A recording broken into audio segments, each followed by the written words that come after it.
Welcome to success ગુરુ ધોરણ 9 વિષય ગણિત. આજે આપણે જોશું પ્રકરણ 1નું સ્વાધ્યાય 1.1. તો ચાલો શરૂ કરીએ. તો સૌથી પહેલો પ્રશ્ન આવે છે, શું શૂન્ય એ એક સમમેય સંખ્યા છે? શું તમે તેને પી પૂર્ણાંક તથા ક્યુ શૂન્યતર પૂર્ણાંક હોય તેવા પી ક્યુ માટે પી છેદ ક્યુ સ્વરૂપમાં લખી શકશો? તો ચાલો હવે આપણે આનો જવાબ જોઈએ.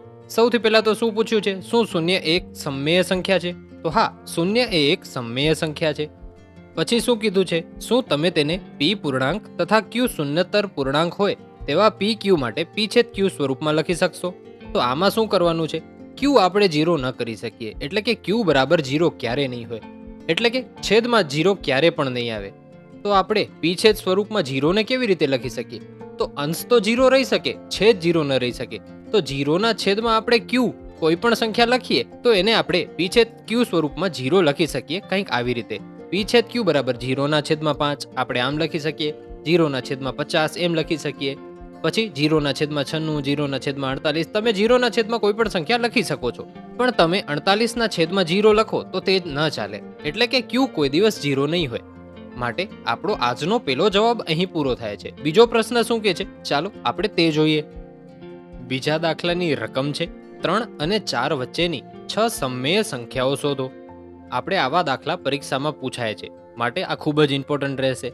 કેટલી સમમેય સંખ્યા શોધવાની કીધી છે? તો 6 કીધી છે, બરોબર ને? તો આપણે જેટલી પણ સમમેય સંખ્યા શોધવાની કીધી હોય ને એના વત્તા 1 કરો તો કેટલા આવે? અહીંયા 6 છે તો 7 આવે. તો આપણે 3 અને 4 આ બંને સંખ્યા હોય ને એને એના વડે ગુણી નાખવાનું, અંશ અને છેદમાં બંને. કેવી રીતે? તો કે આવી રીતે, 3 ગુણ્યા 7 છેદમાં 7 અને 4 ગુણ્યા 7 છેદમાં 7. આપણે 6 કીધી છે તો 7 લીધું છે. જો આપણે 5 કીધી હત તો આપણે 6 લેત. એમ જ 8 કીધી હત તો 3 ગુણ્યા 9 છેદમાં 9 કરત. 10 કીધી હત તો 3 ગુણ્યા 11 છેદમાં 11 કરત. ટૂંકમાં આપણે જેટલી સમમેય સંખ્યા શોધવાની હોય એનાથી એક વધારી અને ગુણાકાર કરવાનો. તો હવે ગુણાકાર કરીએ. 3 ગુણ્યા 7 કરીએ તો કેટલા મળે? 21 મળે. અને 4 ગુણ્યા 7 કરીએ તો કેટલા મળે? 28 મળે. તો લખવાનું 21 છેદમાં 7 અને 28 છેદમાં 7. 3 ના છેદમાં કાંઈ નથી તો 1 તો છે જ, એટલે છેદનો છેદ સાથે ગુણાકાર થાય અને અંશનો અંશ સાથે ગુણાકાર થાય.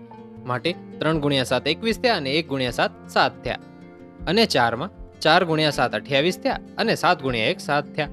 હા, હવે આપણા માટે ઇઝી થઈ ગયું. 21 છેદ 7 થી 28 છેદ 7 વચ્ચે કેટલી સમમેય સંખ્યા આવશે? તો 22 છેદ 7, 23 છેદ 7, 24 છેદ 7, 25 છેદ 7, 26 ના છેદમાં 7 અને 27 ના છેદમાં 7. આટલી સમમેય સંખ્યા આવશે. લેખો તો કેટલી થાય છે? 6 થાય છે. બસ 6 થઈ ગઈ, આપણે જ શોધવાની હતી. તો ચાલો હવે આપણે નેક્સ્ટ દાખલા તરફ આગળ વધીએ.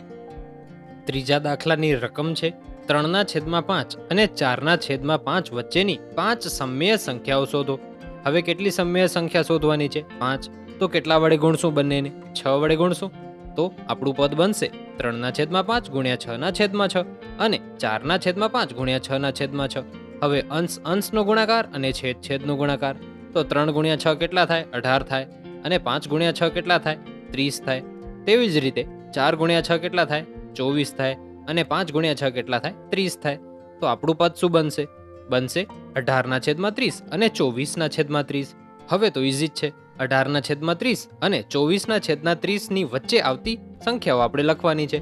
તો કઈ કઈ બનશે? 19 ના છેદમાં 30, 20 ના છેદમાં 30, 21 ના છેદમાં 30, 22 ના છેદમાં 30 અને 23 ના છેદમાં 30. થઈ ગઈ 5 સંખ્યાઓ. તો આ દાખલાઓ આવી રીતે ગણાશે. હવે આપણે ચોથો પ્રશ્ન જોઈએ. ચોથો પ્રશ્ન છે, નીચેના વિધાનો સત્ય છે કે અસત્ય? કારણ સહિત ઉત્તર આપો. તો આના માટે સૌથી પહેલા તો આપણે સંખ્યાના પ્રકાર આવડવા જોઈએ. તો તે સૌથી પહેલા સમજી લઈએ. તો સૌથી પહેલો પ્રકાર છે પ્રાકૃતિક સંખ્યાઓ. એને આપણે સંજ્ઞામાં n લખીએ છીએ. એમાં કઈ સંખ્યા આવે છે? 1 2 3 4 થી અનંત સુધી. પછી આવે છે પૂર્ણ સંખ્યાઓ. એને આપણે w લખીએ છીએ, જેનામાં 0 1 2 3 થી અનંત સુધી આવે છે. ફરક શું પડ્યો પ્રાકૃતિક ને પૂર્ણમાં? તો 0 પૂર્ણ સંખ્યામાં આવે છે, પ્રાકૃતિક સંખ્યામાં નથી આવતો. તે 1 થી શરૂ થાય છે પ્રાકૃતિક સંખ્યા. પછી કઈ સંખ્યા આવે છે? પછી સંખ્યા આવે છે પૂર્ણાંક સંખ્યા, જેની સંજ્ઞા છે z. એને આપણે z તરીકે લખીએ છીએ. એમાં શું ફરક છે? તો એનામાં 0 થી ડાબી સાઈડે આવીએ છીએ અનંત સુધી અને 0 થી જમણી સાઈડ પણ અનંત સુધી જઈએ છીએ. એટલે કે 0 થી -1 -2 -3 થી પણ અનંત સુધી જાશું અને 0 થી જમણી સાઈડ જઈએ તો 1 2 3 ત્યાંથી પણ અનંત સુધી જાશું. હા, હવે રહી સમમેય સંખ્યા. એમાં શું આવે છે? તો એમાં પ્રાકૃતિક સંખ્યા, પૂર્ણ સંખ્યા, પૂર્ણાંક સંખ્યા એ તો આવે જ છે, પણ વધારામાં p/q સ્વરૂપની સંખ્યાઓ પણ આવે છે. હવે આટલું તો સમજી ગયા, પણ એ આપણે અહીંયા શું કામ આવશે? તો ક્યારે પણ આપણે પ્રશ્ન પૂછાય કે પ્રાકૃતિક સંખ્યા એ પૂર્ણ સંખ્યા છે, તો હા, જ્યારે પણ આપણે પ્રાકૃતિકથી પૂર્ણમાં આવશું આમ નીચે, તો એ બધી સંખ્યા હશે એ વાક્ય સત્ય રહેશે. પછી એમ પૂછે કે પૂર્ણ સંખ્યા પૂર્ણાંક સંખ્યા છે, તો હા છે. પછી એમ પૂછે કે બધી પૂર્ણાંક સંખ્યાઓ સમમેય સંખ્યાઓ છે, તો એ હા છે. પણ હા, જો તમે ઊંધા જાઓ કે સમમેય સંખ્યા એ પૂર્ણાંક સંખ્યા છે, તો એ નથી. શું કામ? કારણ કે એનામાં p/q સ્વરૂપ નથી આવતું. પછી એમ પૂછે કે પૂર્ણાંક સંખ્યા એ પૂર્ણ સંખ્યા છે, ના નથી. શું કામ? કારણ કે એમાં માઇનસ સંખ્યાઓ નથી આવતી. પછી પૂર્ણ સંખ્યા એ પ્રાકૃતિક સંખ્યા છે, ના નથી. શું કામ? તો કે પ્રાકૃતિક સંખ્યામાં 0 નથી આવતો. તો ચાલો હવે આપણે પ્રશ્નો જોઈએ. તો આપણો પહેલો પ્રશ્ન છે, દરેક પ્રાકૃતિક સંખ્યા એ પૂર્ણ સંખ્યા છે. આપણે હમણાં જ સમજ્યા કે ઉપરથી નીચે આવશું તો સત્ય છે, અને જો ઉપરથી નીચે નહીં, નીચેથી ઉપર જાશું તો એ અસત્ય છે. તો આ પ્રાકૃતિક સંખ્યા ઉપર છે અને પૂર્ણાંક સંખ્યા નીચે છે, તો આ વિધાન તો સત્ય થયું. પછી બીજો પ્રશ્ન શું છે? બીજો પ્રશ્ન છે, દરેક પૂર્ણાંક એ પૂર્ણ સંખ્યા છે. પૂર્ણાંક સંખ્યા ક્યાં છે? નીચે છે, અને પૂર્ણ સંખ્યા ઉપર છે.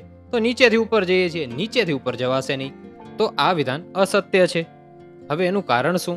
તો કારણ કે દરેક પૂર્ણ સંખ્યા પૂર્ણાંક સંખ્યા છે, પણ પૂર્ણાંક સંખ્યા પૂર્ણ સંખ્યા નથી. હવે ત્રીજો પ્રશ્ન જોઈએ. દરેક સમમેય સંખ્યા એ પૂર્ણ સંખ્યા છે. આ સમમેય સંખ્યા અહીંયા છેલ્લે છે અને પૂર્ણ સંખ્યા બીજા નંબરે છે, એટલે વળી આપણે નીચેથી ઉપર જઈએ છીએ, તો નીચેથી ઉપર તો અસત્ય જ છે. હવે એનું કારણ શું? તો કારણ કે દરેક પૂર્ણ સંખ્યા એ સમમેય સંખ્યા છે, પણ બધી સમમેય સંખ્યા એ પૂર્ણ સંખ્યા નથી.